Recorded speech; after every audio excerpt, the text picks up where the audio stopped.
E aí pessoal, tudo bem com vocês? Estamos iniciando agora mais uma videoaula, uma live melhor dizendo, e nós iremos falar agora sobre equipamento de proteção individual. Galera, o equipamento de proteção individual que agora está famoso, né? Através dos telejornais, das redes sociais, né? Que estão noticiando aí no Brasil e no mundo afora a insuficiência de equipamento e proteção individual, principalmente para os profissionais da área da saúde, né, que estão aí na linha de frente no combate ao novo coronavírus, que é a pandemia do momento e que só se fala nisso, né?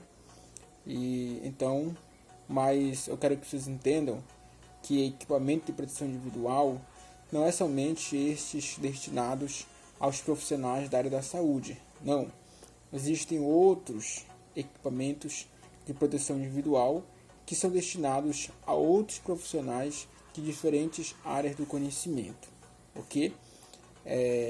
Quando fala, existe uma NR, que é a NR32, que fala especificamente sobre os profissionais da área da saúde, mas o que nós estamos tratando aqui é a NR de número 6, né, a norma regulamentadora de número 6, que fala especificamente sobre o equipamento de proteção individual a diferentes tipos de trabalhadores, tanto os da área da saúde quanto os de outras áreas do conhecimento.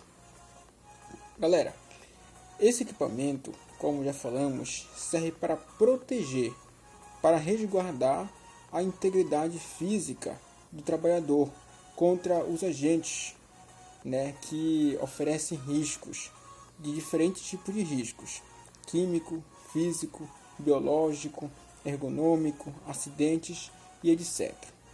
Ok?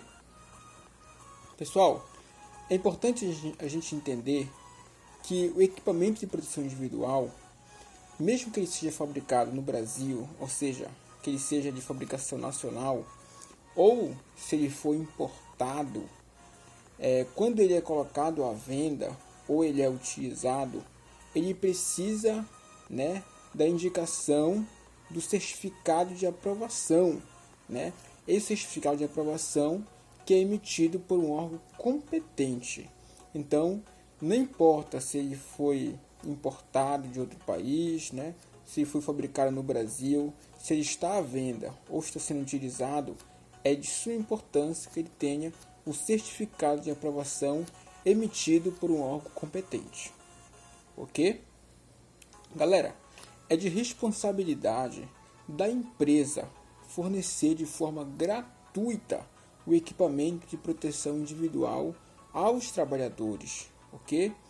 Então tem que ser de forma gratuita. E esse equipamento deve ser adequado, tem que estar em perfeito estado de armazenamento, tá?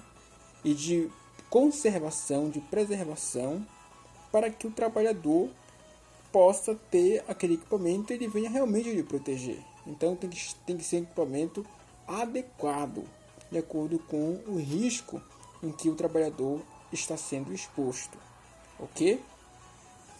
Quando é que se deve usar o equipamento de proteção individual?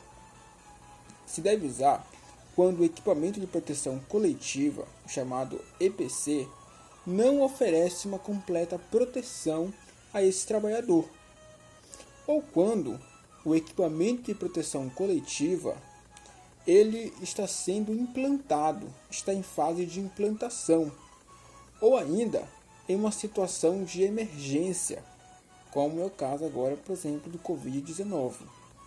Então, nessas três situações, faz necessário que que seja feito o uso do equipamento de proteção individual. É válido nós ressaltarmos, galera, que o equipamento de proteção individual e o equipamento de proteção coletiva, geralmente, né, eles se completam. Ou seja, um complementa o outro. Beleza?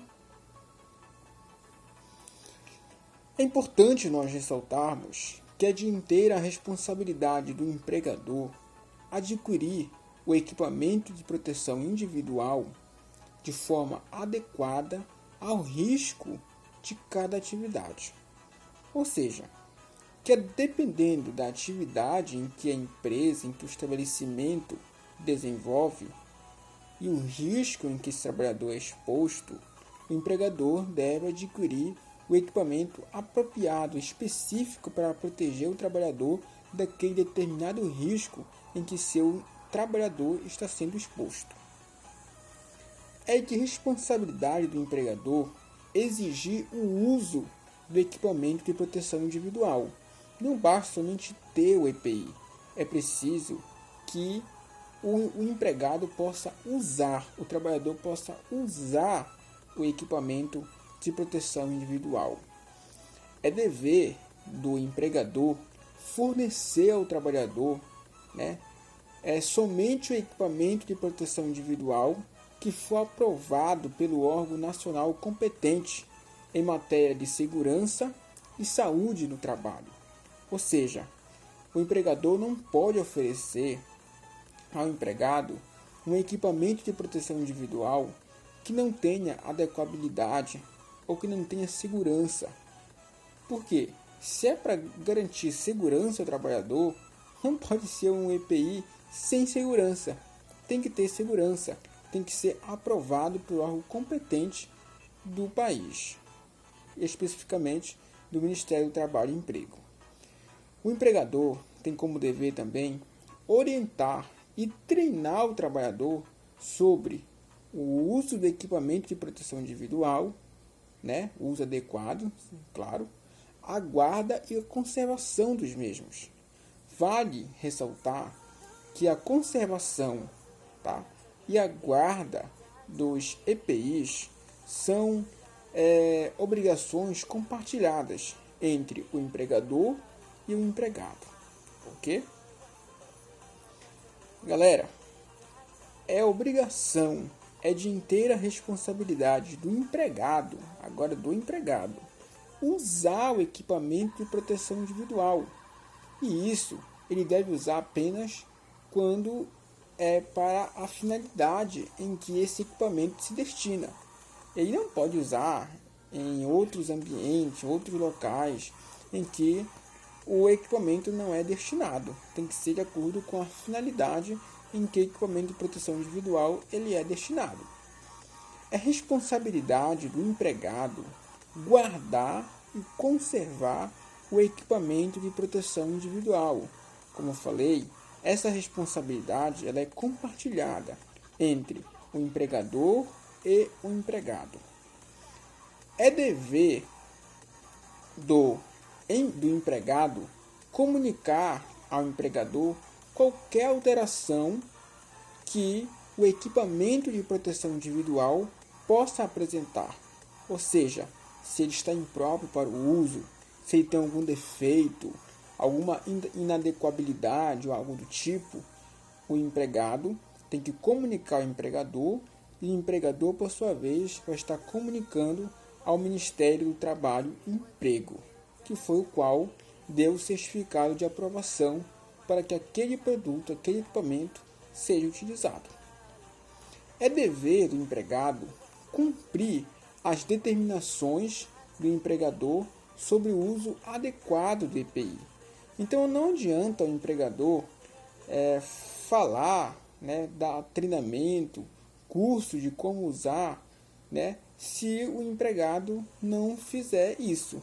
Então é um dever do empregado fazer o uso adequado do equipamento de proteção individual. Existem vários tipos de equipamento de proteção individual. Existem aqueles que são responsáveis pela proteção do sistema respiratório, aqueles que são responsáveis pela proteção dos membros inferiores, como as botas, as calças, por exemplo, as perdeneiras, as meias, são exemplos de equipamento de proteção individual de membros inferiores. Existem aqueles que protegem o tronco, vários tipos de vestimentas, assim como também o colete à prova de bala, que a polícia militar, agentes da segurança pública costumam usar, que são equipamentos de proteção individual contra risco de origem mecânica, que são as balas, né, que são armas pérfuro-cortantes também, que elas protegem contra esse tipo de agente, ok? Existem aqueles equipamentos de proteção individual que são relacionados, que defendem, que protegem o trabalhador contra as quedas, tá? Existem os cintos de segurança, por exemplo, e vários outros tipos de dispositivos, como trava-queda, etc., que protegem o trabalhador contra quedas, principalmente aqueles que trabalham em altura. É importante nós ressaltarmos que o profissional de enfermagem, seja ele enfermeiro, técnico de enfermagem, auxiliar de enfermagem, ele está amparado de forma jurídica e legal por leis específicas que estão dentro dos protocolos estabelecidos pelo Ministério do Trabalho e Emprego, assim como temos amparo legal pelo nosso próprio Código de Ética, o novo Código de Ética de 2017, que diz que para que nós possamos realizar nossas atividades com segurança, com eficácia, dentro dos parâmetros técnicos, científicos, é necessário que nós possamos ter equipamento de proteção individual para resguardar a nossa integridade física, a nossa saúde física, assim como também do cliente a qual estamos prestando assistência técnica, ok? Espero que essa live possa ter ajudado você a compreender melhor acerca dos equipamentos de proteção individual. Um grande abraço e fique com Deus.